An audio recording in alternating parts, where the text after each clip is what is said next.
Яг шах. Юм ууж аваад алхан дээр юм яа та. Арай л нэст юм уучинда.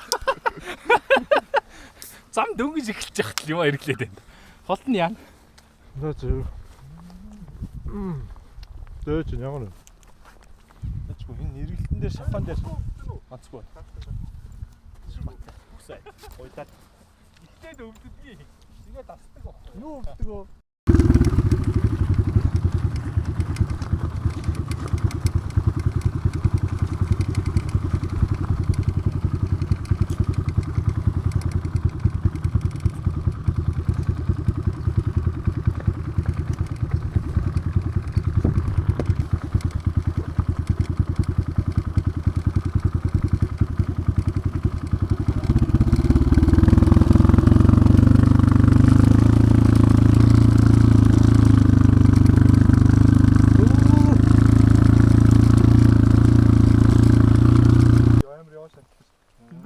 Урд торомсороо хурдад харуулах байхгүй. Дараа нь тийгээ чи хойд торомсод юу ч уухгүй зөө хойд торомсод. Тэгээ зөвхөн урд торомсороо хурдад харуулах. Налуу газар хойд торомс шингүүд шууд. Бүр ийм очих чинь бүр ийм хазгай дээгүүр ингэж явдаг. Тэр тохиолдолд хүндийн чинь юм ихч доош явахад урд торомсод яах вэ?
Юм зарж малахгүй л гэж.